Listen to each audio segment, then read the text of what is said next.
संजय राऊत यांनी केलेल्या वक्तव्यासंदर्भातली तर काँग्रेस नसती तर भाजपनं ब्रिटिशांची चाकरी केली असती। फडणवीसांच्या हस्ते होणाऱ्या पुस्तक प्रकाशनावरून आता संजय राऊत यांनी टीकास्त्र केल्याचं दिसतंय। मात्र भाजप नसती तर देशात दंगली सुद्धा झाल्या नसत्या असा घणाघात सुद्धा राऊतांनी केल्याचं पाहायला मिळत आहे।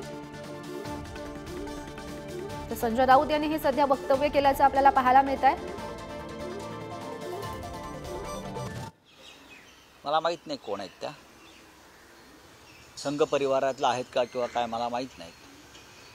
या देशात जर काँग्रेस नसती तर या देशाला स्वातंत्र्यच मिळालं नसतं। महात्मा गांधी असतील, लोकमान्य टिळक असतील, दादाभाई नौरोजी असतील, सुरुवातीच्या काळात सुभाषचंद्र बोस असतील, सरदार वल्लभभाई पटेल असतील, हे सगळे काँग्रेसच्या विचारांना प्रेरित होऊन स्वातंत्र्य लढ्यामध्ये उतरले आणि त्यांनी ब्रिटिशांशी लढा दिला।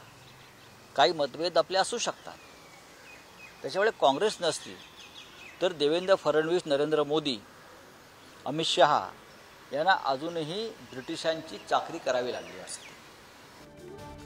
तर संजय राऊत यांनी हे वक्तव्य केल्याचं आपल्याला पाहायला मिळत आहे। काँग्रेस नसती तर भाजपनं ब्रिटिशांची चाकरी केली असती असं संजय राऊत म्हणतायत।